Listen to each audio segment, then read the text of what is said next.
I'm back. And I'm back to talk CONCACAF match day 9.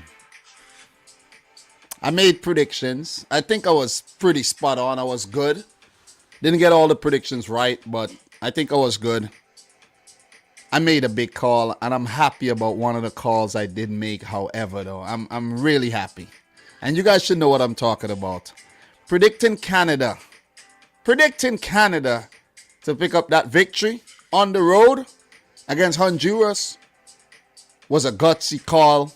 It took balls, and I made the call, and it was the right call. Talking about balls, guys, head on over to manscaped.com, who's sponsoring this video. Manscaped are the best in men's grooming. Head on over to manscaped.com, use the coupon code Dominic Rich to get yourself 20% off plus free shipping off all your men's grooming needs. Check out the accessories on the site, the body wash, the cologne, the nail care kit, and much more. Shipping is always free. All the links will be in the description box down below. Trust me, your balls would thank you. Talking about balls, right? It takes balls to make predictions like I made, right? So for the Jamaica-Mexico game, I did predict a draw. And if it wasn't for a meltdown by Jamaica where they just melt like some great nut ice cream in the hot Jamaican sun, it would have ended in a 1-1 draw. But Jamaica imploded, lost the game 2-1. So, look, I think I was spot on with my analysis. Mexico, fought in the end and won the game. USA El Salvador, I predicted a 3-1 win. It ended in a 1-0 win. Narrow, but still a good win. El Salvador put up a fight, but the USA were always expected to win that game. Honduras versus Canada. I picked a 1-0 win. Canada ended up winning the game 2-0. An own goal and a Jonathan David chip give Canada yet another 3 points to take them ever so close to making their second ever World Cup finals. Okay? And then the Costa Rica-Panama game, I predicted a 1-1 draw. I was definitely on point with the prediction, but it ended in a win for Costa Rica, where Panama came so close on many occasions, even hit the post late in the game. Look, it could have ended in a 1-1 draw, but I got the USA one right. I got the Canada one right. Jamaica, and Panama, they didn't pick up any points on the day. So let's talk about these games, man. Let's talk about these games. Let's take a look at how the table shape up and everything. So it's CONCACAF World Cup qualifying for the FIFA World Cup in 2022. Yes, we are in 2022, hosted in Qatar. The 8 teams left are Canada, Costa Rica, El Salvador, Honduras, Jamaica, Mexico, Panama, and the USA. Top 3 teams qualify directly, while the 4th place team will play against the winners over from Oceania. Most likely will be New Zealand. All right, so what we're going to be doing, let's scroll all the way down to the bottom and take a look at what the table looks like after match day 9. And Canada are still on top of the table like I predicted with 19 points. Yeah, I think if they win their next game, we'll get into that just now. 22 points, I think, will be good enough. But we have 3 matches in this window where they will look to get at least 23, up to at least 23 points, right? The USA, 18 points. They're looking to make their return after missing out last time around. Mexico, wow, what a win. That was a big win to actually put a 3-point gap between themselves and Panama. Panama in the playoff spot with a 2-point gap between themselves and Costa Rica, allowing Costa Rica to gain ground there. That's not good. But there's a 5-point cushion between Costa Rica and Jamaica in 6th. Jamaica 1 point ahead of El Salvador in 7th. And Honduras pretty much eliminated with only a maximum of 18 points they can get, which means they cannot place higher than the USA. Most likely won't place higher than Mexico. And if Panama wins their next game, and it could well kiss, and Honduras fail to get anything in their next game, let's just put it this way. If Honduras fail to win their next game, they are eliminated. They are eliminated officially from World Cup qualifiers, because they would only be able to get a maximum of 15 points after that, or 16 the most. And I don't think they're gonna do that from what we saw so far, you know what I mean? So that's how the table looks. Let's get into the games that were played yesterday. All right, 4 matches played on the 27th of January. That was a Thursday. And guys, it was so difficult sitting down watching all these games, the games interlapping with the first 2 games watched at the same time. And then the Honduras game starting. And then when the other 2 games were done, then the Costa Rica game started, so it was difficult writing notes for all of these matches. So I'm just going to give my thoughts, the few notes that I have, and just my overall outlook on how teams have performed so far. So let's talk about the game between Costa Rica and Panama. Don't have a whole lot of notes on this one, but it's a game that I did get to, watch without having to really watch another game where the other, the match between Canada and Honduras did finish while watching this one. So Costa Rica 1, Panama 0. I have to say that Luis Fernando Suarez got his tactics right there by bringing on Brian Ruiz off the bench, and he scored in the 65th minute there. It was a shot by, let me let you know, a shot Mejia. And that was very, very good build-up, including Joel Campbell, who was very, very good under there. I got to give it to Joel Campbell. His hold-up play was very good. His, just his skills and everything was good. Even though he wasn't so, let's say, effective in terms of, getting shots off at goal and things like that. He was just so important in the build-up for that goal. And after the initial shot was saved by Mejia, the rebound was put in by Brian Ruiz. Mejia almost got it, but it wasn't, to be for Panama. I think Panama actually wasted a lot of chances in this game. Gondola comes to mind. I think that was him in the 11th minute. Eric Davis with that ball in, and he put it wide. Not really a lot to talk about in the first half. It was a very scrappy game, not a whole lot of big clear-cut chances. There was a few times when Panama got in behind and Keylor Navas had to pull off big saves, but the player was actually offside, so that didn't really count. But Gondola with another chance in the 52nd minute, bossing us with a shot that he chose to go with it outside of his right foot. So Panama, I think, had a good game up until Panama had a really good game. They just didn't win the game. They just didn't get anything. From the game. But I think they played very, very well. Just couldn't breach Keylor Navas. They were very, very dangerous throughout the match. And I was actually really surprised that they couldn't get a point. They dominated. 16 shots at goal, 2 on target. You see, that is the stat that, 2 on target, hit the crossbar as well. They had 64% of the ball. And Costa Rica, after they scored, they basically defended for their lives. A few forays into the final third of Panama without any success. They looked dangerous on the counter on a few occasions. But overall, I think Panama were very, very unlucky not to get something from this match. And they got sucker punched by the host, Costa Rica, who got 9 shots at goal, 2 on target, only had 36% of the ball. But this is a huge victory in the grand scheme of things. This really makes CONCACAF World Cup qualifying a lot more interesting, if you ask me. If it looked like a 4-horse race before, now we have another horse in the race. We got another horse in the race. Okay? So I think for Panama, they have been rather inconsistent this World Cup qualifying campaign, where in September they were really, really good, but then in October they fell off the boil. November they bounced back really, really well, and now it seems like it's just so up and down for Panama, man. So now they're drawn into the scrap for the playoff place between themselves and Costa Rica now, basically.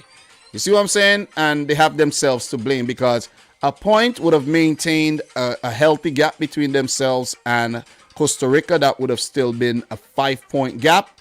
But now the gap is reduced to 2 points. Not good. Not good if you ask me. Not good if you're a Panamanian fan right now. So Look, man, for Costa Rica, huge win. They needed to win this game, and they did so. The next game is against Mexico. It's going to be tough. That's going to be played in Mexico. That's going to be tough. Most likely they lose that game. Most likely. But if they are to really, really compete, they would have to send a statement by getting something from Mexico. And then they have Jamaica before they play Canada, El Salvador, and the USA in March. And all of that, all those games are going to be very, very, very tough. So you better start getting points now, or else, you'll miss out on the World Cup. For Panama, they also have some tough games coming. They host Jamaica, who are definitely desperate for points. Then they have Mexico on February 2nd. They do have Honduras in March, the USA and Canada. So playing the USA and Canada on the final 2 match days, not ideal at all. 2 of the best teams in CONCACAF right now, not ideal. So with that being said, guys, we're going to move on to the next game. Congratulations to Costa Rica on picking up that win and making things very, very interesting. I think it was a very, very entertaining and hardly fought game. Good contest, but Costa Rica prevailed in the end. So let's move on to the next game. I hate this website for this. Absolutely hate it. Why would you take me back to this round 1? You know what I'm saying? Like, come on, man. So clunky. So freaking clunky, though. So the next game that I want to touch on is USA 1, El Salvador 0. Well, I must say, for the USA, let's take a look at the lineup first. Greg Berhalter chose to go with Matt Turner ahead of the boy Zach Steffen, of course. And he had Sergino Dest, Walker Zimmerman, Anthony Robinson starting the game, and Chris Richards. Anthony Robinson scoring the game's only goal. He was good, and he did force a save out of Gonzalez as well in the second half. So you got to give it to Anthony Robinson, man. And those acrobatics. Oh, man. Lovely, man. Lovely. Weston McKennie, Tyler Adams, and Yunus Musa was in the midfield, while Jesus Ferreira, Christian Pulisic, and Timothy Weah was on the front line. I think Jesus Ferreira had a poor game, and I think it was the not a very good decision to start him. It was a poor decision. Very, very poor. When you have Ricardo Pepi on the bench, when you have Zardes on the bench, you know what I'm saying?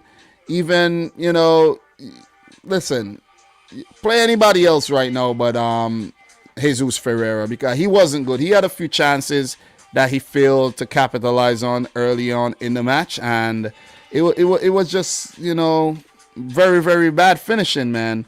So, look, 16th minute, he had a chance, put over, big miss, and I realized El Salvador was taking a very, very aggressive approach in the game. Of course, they need points. They got to really be aggressive and be, trying to take the game to the USA. And that came at their own detriment. They knew what the risk was, when trying to do that. And they left themselves open on a few occasions. But they themselves also had some very, very good opportunities that they did not take, of course. 19th minute, Ferreira, another big chance. Lovely flick on by Weah at the far post. That one should have been put in. So USA were dominating play for like the first 20 minutes. El Salvador had a chance in the 28th minute. That was the number 15 who came close. A good chance to take the lead there. 42nd minute, Timothy Weah had a chance. It was blocked and the corner, and it came very, very close. So 0-0 at halftime. You got to give it to El Salvador playing in the cold over in Ohio. You could see how the players were dressed. They were really, prepared for the weather and everything. And I think they gave a very, very good account of themselves. And they went out there and they competed, only losing the game 1-0. And Anthony Robinson goal in the 52nd minute. Very good strike by the left back, who's, been putting out some stellar performances for the USA. And that ended up being the game's only goal. I am kind of disappointed in the USA that they didn't score more. But at the end of the day, a win is a win, man. Musa did get a big chance in the 56th minute that was saved. Anthony Robinson, another chance that was saved. I think the USA had a much better second half than they did in the first, and you got to give him credit for that one. 85th minute, El Salvador, number 11, did have a chance, and he put it wide, and USA held on to a tense 1-0 victory. I think it was too close. It should not have been this close, but of course, you know, the USA wants to make things harder for themselves. So Kellyn Costa, Jordan Morris, Brendan Aronson, and Giassi Zardes did come on, replacing Ferreira, Pulisic, Weah, and Yunus Musa. So with that, the USA go up to 18 points, which is really, really important in the grand scheme of things. Another 3 points on the board, closer to World Cup qualification, and just stretching the gap between themselves and all the stragglers. When I say stragglers, I mean Honduras, El Salvador, and Jamaica, and even putting a 6-point gap between themselves and Costa Rica, a 4-point gap between themselves and Panama, and they do have a lead ahead of Mexico as well, even though that is only by 1 point, and they stay within range of Canada, where Canada only has 1 point ahead of the USA. So Greg Berhalter will be a happy man. A win is a win. He would look to take positives from the game and work on the negatives as they move on to the next game, which would indeed be a tougher one when they visit Canada. That one is going to be tough. That's a derby. That is a derby. Canada would fancy their chances, even though they're without Alphonso Davies. They will look to topple the US, something they did very, very recently at home. So they have been performing well against the USA recently, where they did pick up a 1-1 draw in the first game of World Cup qualifiers. And they did give the US a close match in the Gold Cup. So, yeah, going back to that Canada win versus the USA, that was actually a 2-0 win. First win against the US in a very, very, very long time. And they will look to repeat that again. So, look, hard luck to El Salvador, Hugo Perez and his boys. I think they have performed well so far. Despite not picking up a whole lot of points, they have given a good account for themselves. And for me, they have to work for 2026 because opportunities are there to really make the World Cup again in 2026, where the USA, Canada, and Mexico won't be in the qualifiers. So, look, El Salvador, keep working on the project for 2026. Take my stupid advice, please. Come on, just take the advice. Take it. You know what I mean? I don't give advice all the time. I'm giving you some advice right now. Just take it and run with it, please. All right, so we're going to move on to the next game, and that game is the match between Jamaica and Mexico. I leave the Canada Honduras for last, okay? Look, I hate this website. Listen, I don't hate a lot of things in life. This website is one of them. Jamaica 1, Mexico 2. Oh, man, listen. If you're a Jamaican fan right now, you'll be pissed off, you'll be pulling your hair out, and you'll be really, really mad at the Jamaican national team for what they allowed to happen in the last 10 minutes of the game. Not good enough. Not good enough. I never had Jamaica qualifying for the World Cup, but I give him a chance in this game to get a draw. They could have won the game. Jamaica could have won the game.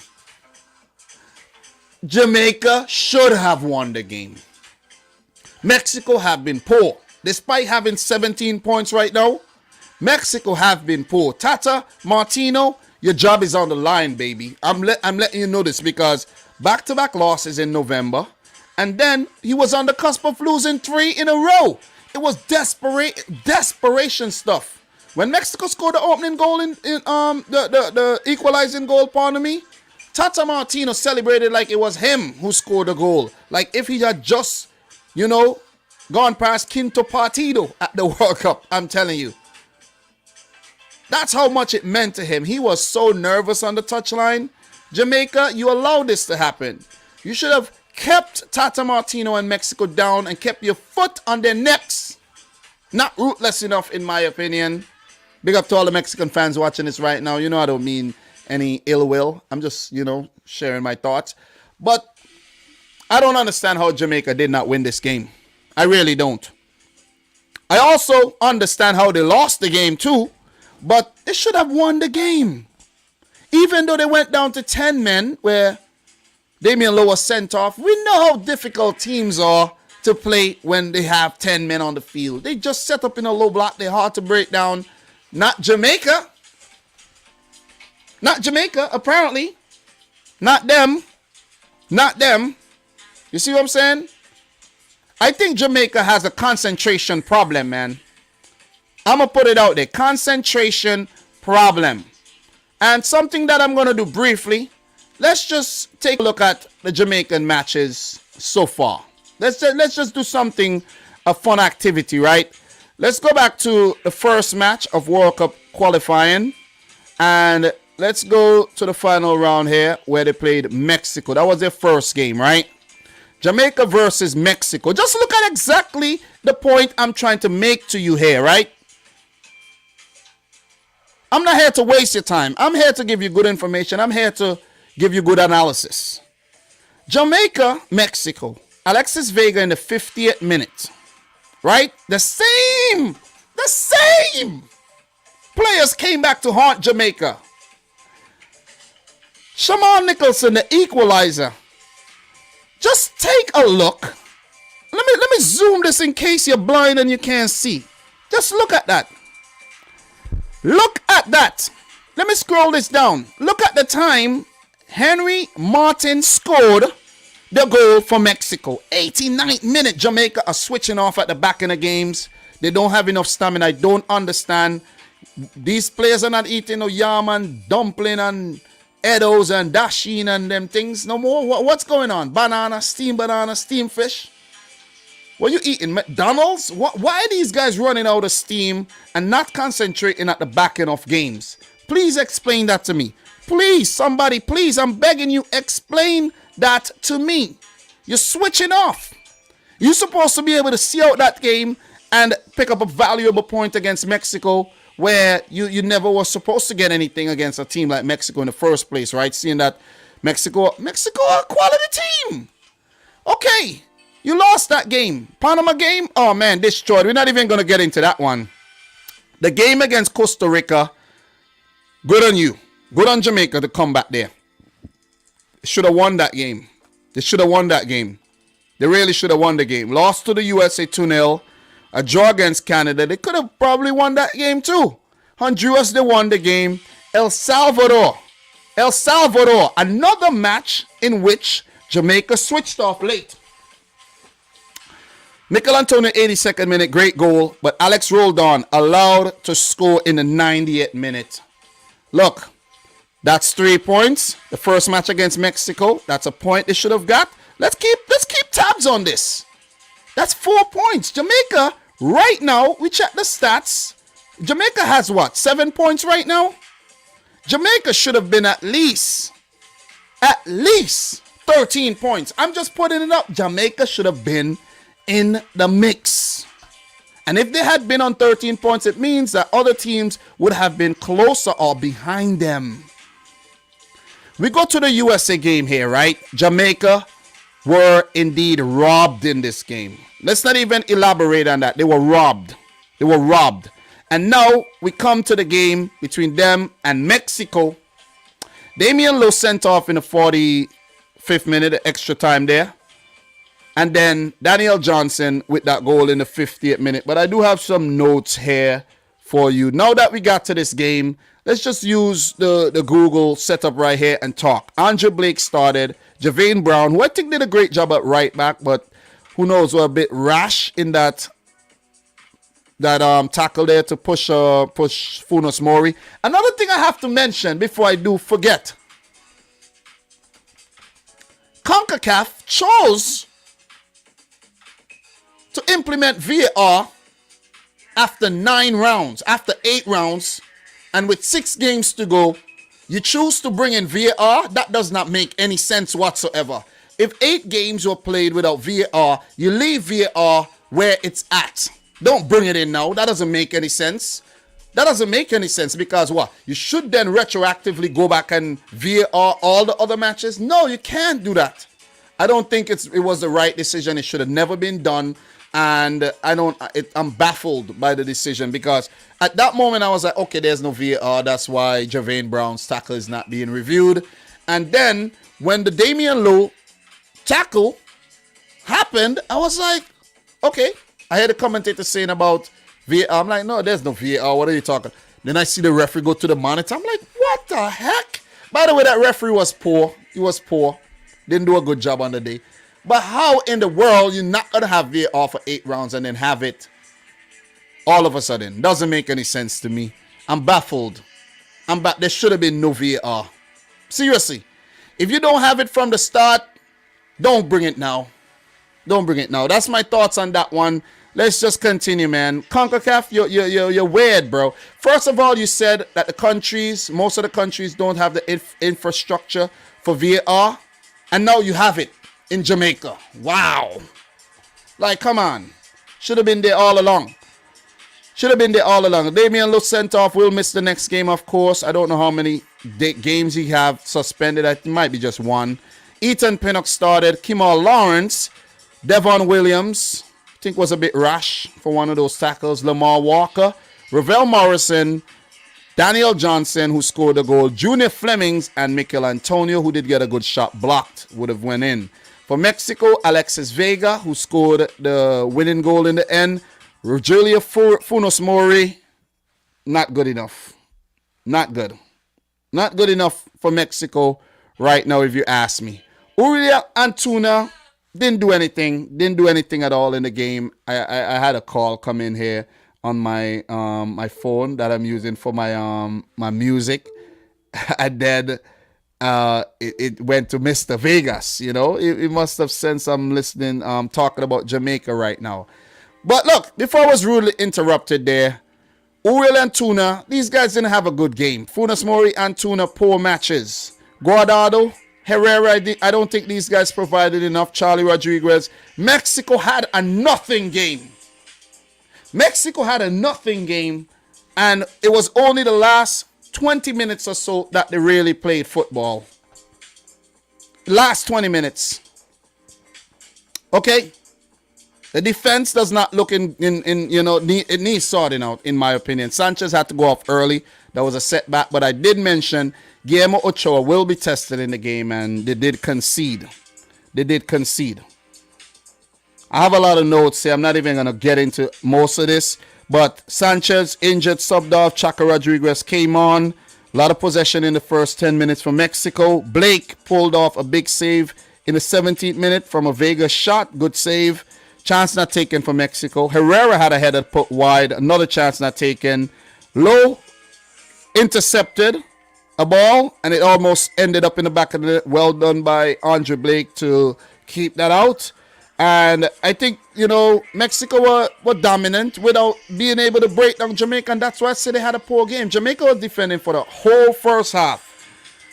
Until Antonio had that shot blocked in the 43rd minute that was going in, and then Damian Lowe got sent off. That was what basically happened in the first half there of the game. There was a penalty shout as well for Mexico. Not given. That probably was a penalty too.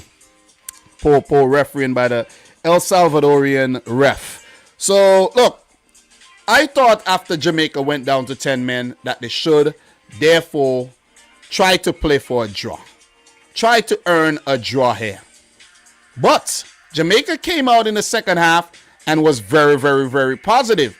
Because that ball that played in Mikel Antonio, he went in behind. He ended up getting a corner. And from the resulting corner, it wasn't cleared well by Nesta Arroyo. And then the second ball wasn't cleared properly as well. And then Daniel Johnson with that brilliant left foot put it past Ochoa. Jamaica in the lead. Doing all sorts of celebration. You know what I'm saying? I don't know what type of dances they were doing. You know what I mean? But they were dancing.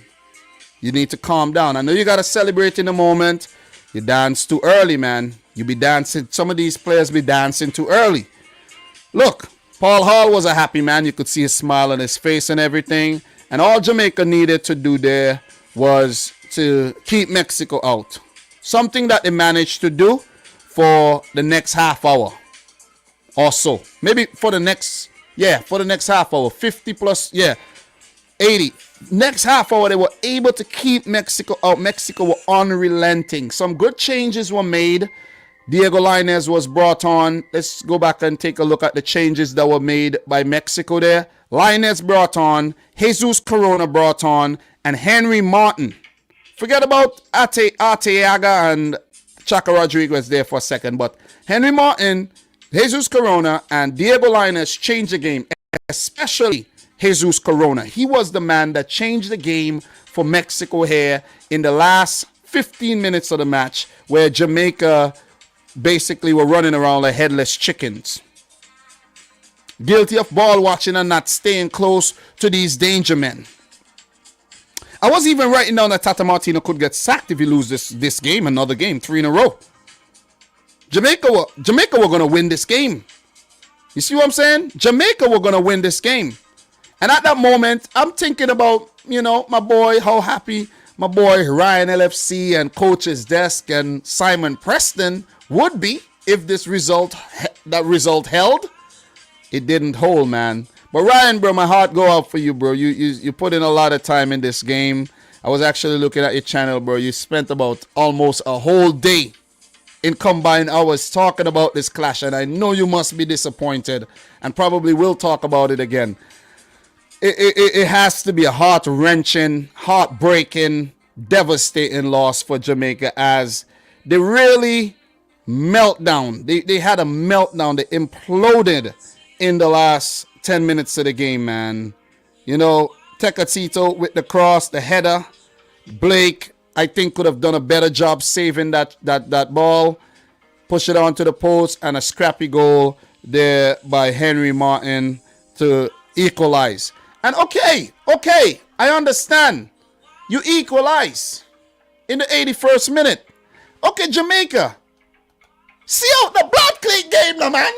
Come on. Wait, see it out. See out the game.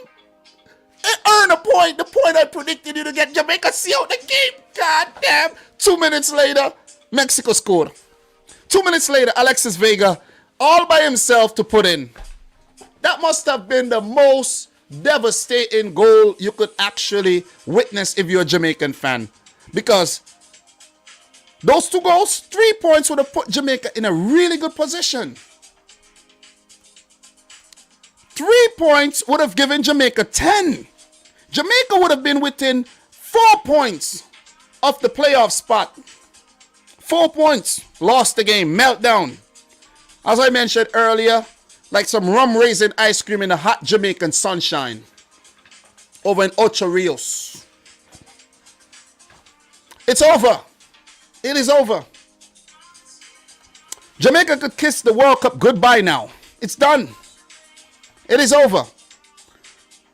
I ain't got nothing else to add, but listen, what are Jamaican fans going to say now? Paul Hall, he came in, same thing. Same thing. Tata Whitmore, same thing. Tata Martino, look, 3 points, 3 points.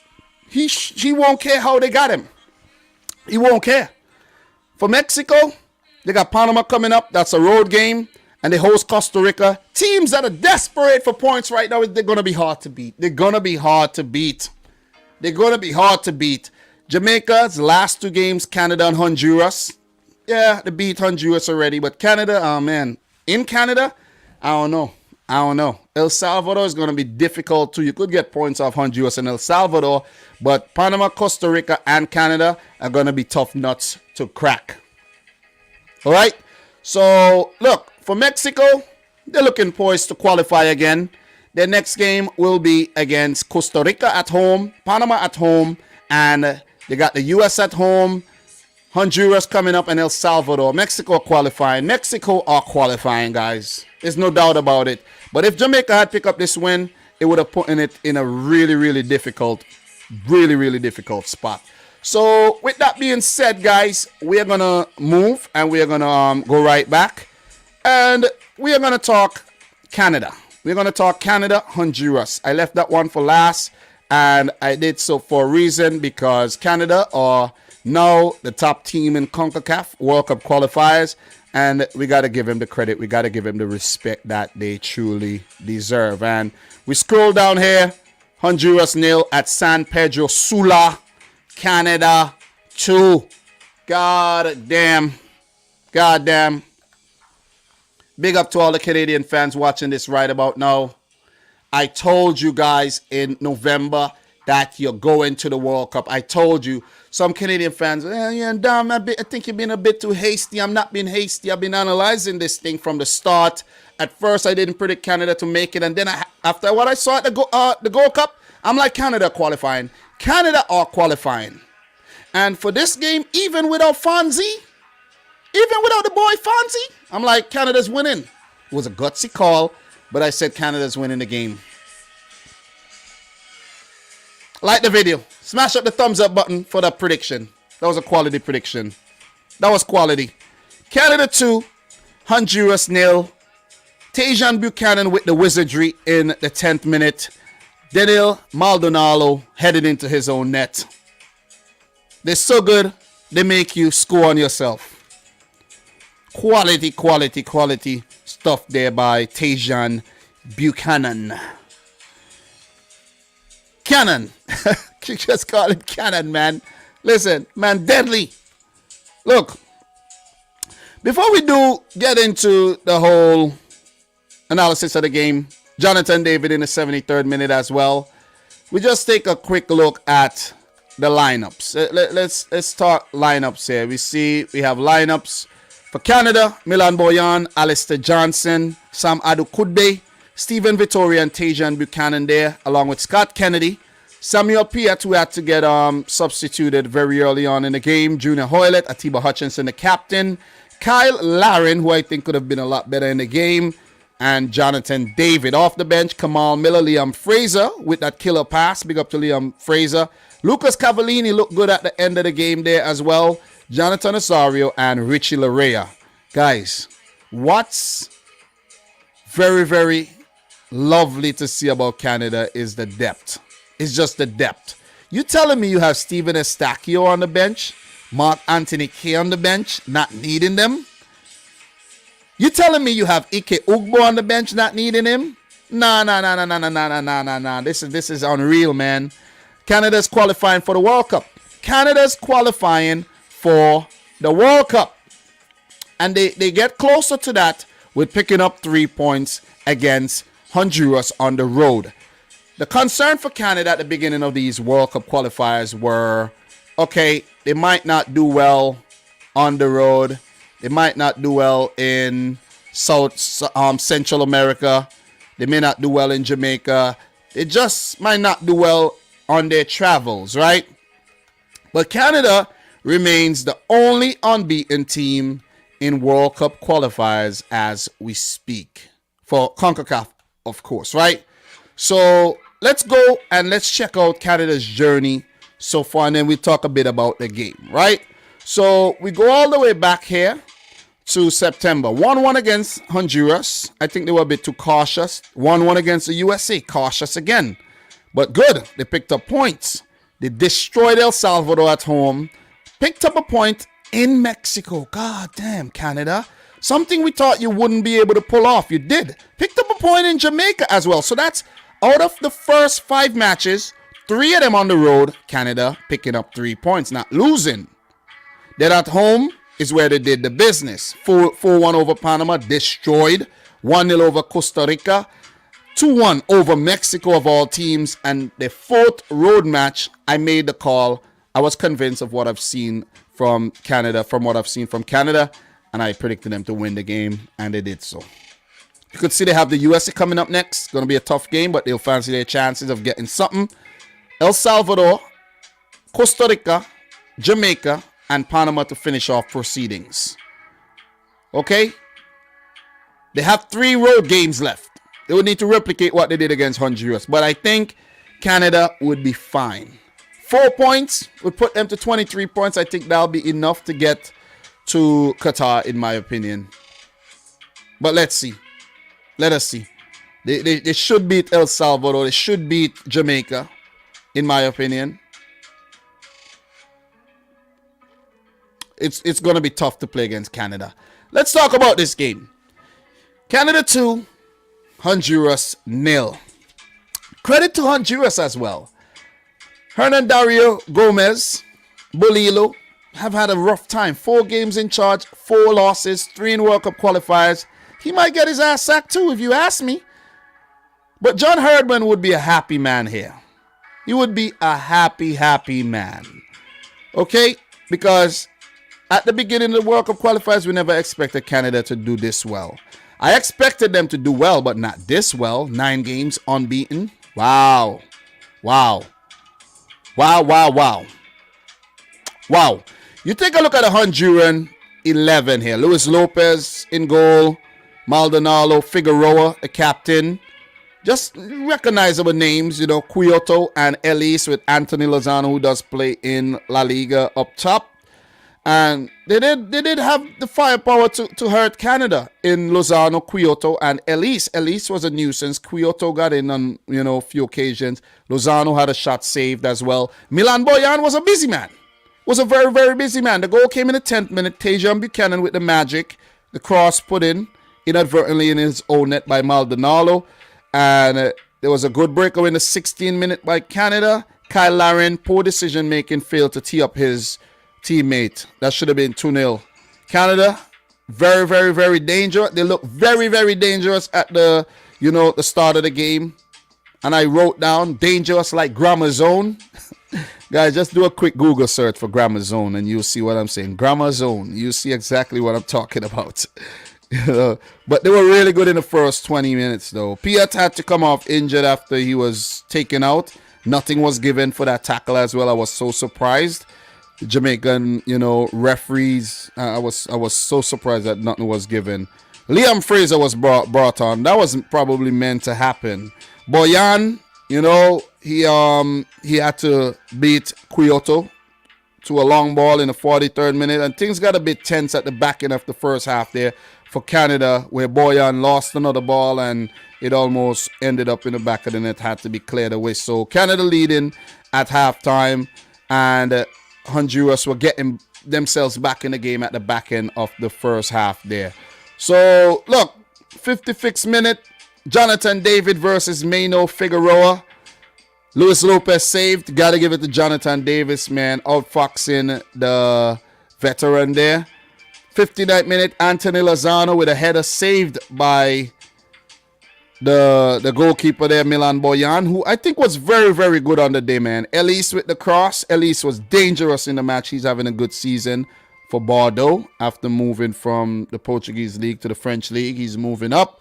Honduras looked very dangerous from the 46th to the 65th minute. So the entire first part of the second half, Honduras looked really, really good. Arriaga had a header saved by Boyan, who was the busier of the two goalkeepers in the second half. But then against the run of play, Canada ended up scoring a goal in the 73rd minute there by Jonathan David. Brilliant, brilliant ball by Liam. I'm getting a call here. Liam Fraser. I don't know. People, I don't know why these, you know, that's what happens when you use your phone as your DJ, you know what I'm saying? Because my MacBook Pro actually cranked out on me. The screen cranked out and I have it hooked up to the TV. So it's all the way over there, man. You know what I mean? Anyways, so pardon me there.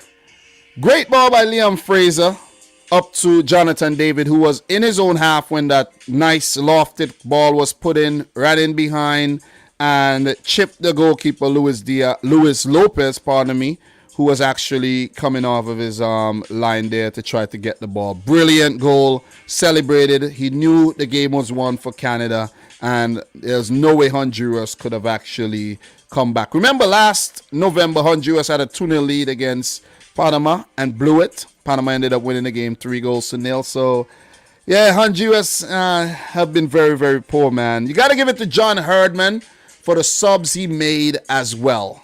He made the subs at the right time, and it paid off. One forced sub, but the other substitutions were pretty much spot on. I have to say, John Herdman tactics were a lot better than Hernan Dario Gomez on the day, and John Herdman, you know, team prevailed.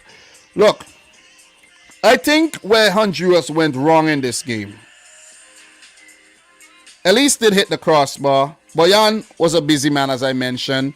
And let's take a look at the stats here. You could see that they outshot Canada 14-7. Both had 3 on target. They had most of the ball as well. But Canada played smart football. Canada knew that Honduras were in a desperate position and they would need to really come out of their shell and take the game to Canada if they are to get something. So seeing that they will be overly aggressive, all Canada needed to do was sit back, defend, and then take the chances whenever they presented themselves. And that is exactly what they did. They weren't overly tame in the game. You know, they had their moments where they did go forward. And when they did so at in devastating manner. So you got All Fox. You got All Fox. Bolilo got All Fox by John Herdman. Really got All Fox. You know what I mean? And talking about Fox, you know what I mean? John Herdman. Is sheep, fox, wolf. But look, anyways, man, well done to Canada. I think they'll qualify for the World Cup, of course, without a doubt. They now go up to 19 points. 15 goals scored, only 5 conceded. Best attack, best defense so far in CONCACAF World Cup qualifiers. It's going to happen. It's going to happen. For Honduras, it ain't going to happen at all. It's done. Their next game's coming up right now. El Salvador, they would have to win that game. USA, they're not winning that game, guys. They're not. They're not. Panama, that's going to be tough. Mexico, they're not winning that game. Doesn't matter where it's played. It could be played on the moon. They're not winning it. And then against Jamaica, in Jamaica, that one's going to be tough as well. So Honduras pretty much knocked out if you ask me. And for Canada, they have some tough matches coming up. Next game is against the USA. Then they do have El Salvador, lighter match, who they push aside on the first leg. And they do have Costa Rica, desperate for points. Jamaica, you know, who should then be out of World Cup qualifying by then. And against Panama, who would definitely be fighting for points in the final game. So it's going to be tough, but I like the way the World Cup qualifying have really, really shaped up. You know, enjoy the game yesterday. The games yesterday, it was hard following the matches being played all at the same time.